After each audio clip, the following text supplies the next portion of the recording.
3 emotional habits that you're actually being a victim.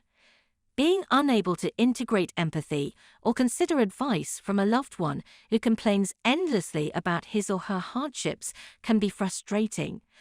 As if the talker enjoys monopolizing people's attention with his or her personal tales of woe, the listener can barely offer any support since a pause between the talker's elongated complaints is rare. Yet, a person may feel guilty for feeling annoyed and admonish themselves for being insensitive. They may compensate by allowing the person to dominate their time. Eventually, resentment may grow, and the person may become resentful. There may be a simple and quick way to decipher whether a person is seeking attention or needing assistance, even though these reactions are understandable. A person can distinguish between a victim and someone authentically opening up by observing 3 differences. When a person adopts a victim stance, they believe their life is more difficult than everyone else's. The person is consumed by themselves, so the conversation is one-sided. The listener rejects empathy because they want to control another, not to feel better.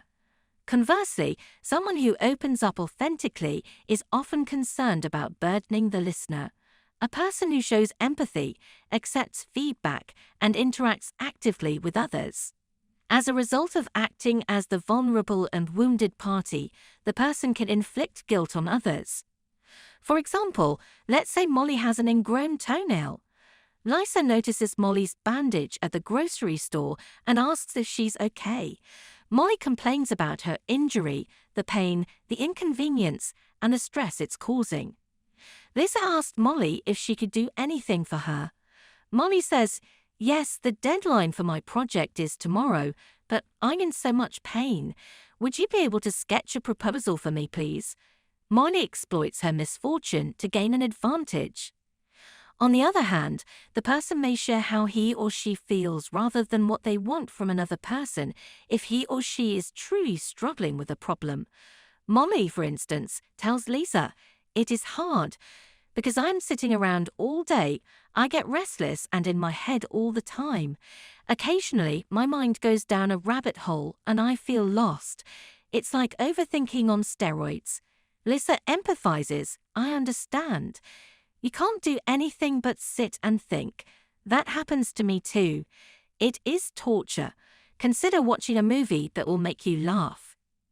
Lisa's empathy relieves Molly and reassures her she is not the only one who overthinks. As she hugs Lisa, she thanks her for listening and the recommendation. She feels understood, connected, and much less alone in her situation. Molly leaves the store with a renewed sense of hope and lightness. The third characteristic of victims is that they commonly try to evade accountability. Using something that happened in the past to excuse their responsibility in a current relationship is a way for them to escape responsibility. In the case of Mike and Laura, a newlywed couple, Laura notices that Mike is not wearing his ring. She asks him about it over dinner. Mike tells Laura that the guys at work traumatized him when he married his first wife. As he says, "The guys at work were brutal.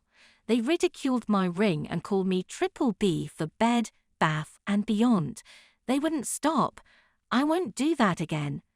Laura becomes confused and finds out about Mike on a dating site several weeks later. Conversely, people who are experiencing a genuine struggle and need to process what they feel are often capable of being vulnerable. As individuals work through their feelings, they can identify, articulate, and eventually understand them. Vulnerability is the ability to identify and discuss uncomfortable and distressing emotions. It may be important to distinguish between those who are manipulative and those who are authentic, even if a kind person wishes to help everyone. To avoid accountability in a current relationship, a victim seeks attention, instills guilt, and uses past hardships to manipulate.